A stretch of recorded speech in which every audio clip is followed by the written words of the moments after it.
Winston wasn't your average beagle. Sure, he had the floppy ears, the soulful brown eyes, the bottomless appetite for belly rubs, and Winston possessed an unparalleled zest for chaos, a cunning that rivaled Machiavelli, and a nose that could sniff out trouble, or a particularly delectable discarded pizza crust, a mile away. His owner, Emily, a mild-mannered accountant with a penchant for floral prints, was constantly on her toes. One morning she woke to the sound of frantic scratching. Rushing downstairs, she found Winston in a comical pose, hind legs akimbo, desperately trying to dig a hole under the living room rug. Emerging from the dust cloud, a bewildered-looking sock puppet blinked back at her.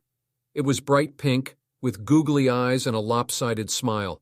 Apparently Winston, in his nocturnal quest for adventure, had unearthed Emily's forgotten sock drawer and declared war on its fluffy inhabitants. Operation Socktopus, as Emily dubbed it, became a daily event. Every morning she'd find a new sock victim, a striped argyle strategically placed on the kitchen counter, a polka-dotted number adorning the doorknob, a lone white sock inexplicably perched atop the goldfish bowl, sending bubbles into a frenzy. One sunny afternoon, Emily decided to fight fire with fire.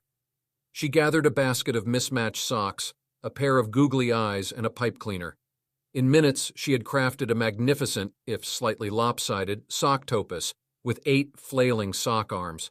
She placed it strategically on the living room floor, then left for a grocery run. Upon her return, she was greeted by a symphony of snorts and whimpers. There, in a tableau of pure comedic genius, stood Winston.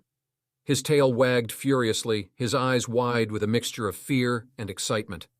The socktopus, with one sock arm dangling precariously close to Winston's nose, lay defeated. From that day on, the sock game changed. No longer did Winston wage war on the drawer. Instead, he and the socktopus became an unlikely duo.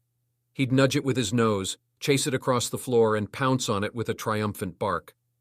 Emily, secretly recording their antics, ended up with a hilarious collection of videos that went viral. Suddenly, Winston was a star. His Socktopus Showdown videos garnered millions of views, with fans leaving comments like, "This dog is my spirit animal," and "I can't believe how clever he is." News channels picked up the story, and Winston found himself on national television, a sock-wielding champion of canine absurdity. Life for Emily took a hilarious turn. She became Winston's manager, fielding interview requests and product deals for dog toys shaped suspiciously like googly-eyed octopuses. Life was no longer a sea of spreadsheets and floral prints. It was a whirlwind of red carpets, barking interviews, and endless socks. One chaotic morning, as Emily prepared for a live television appearance with Winston, disaster struck. She searched high and low, but the socktopus was missing. Panic welled up, threatening to drown her in floral-patterned despair. Just then, a triumphant bark echoed from the living room. There stood Winston, tail wagging proudly, a bright pink sock puppet dangling from his mouth.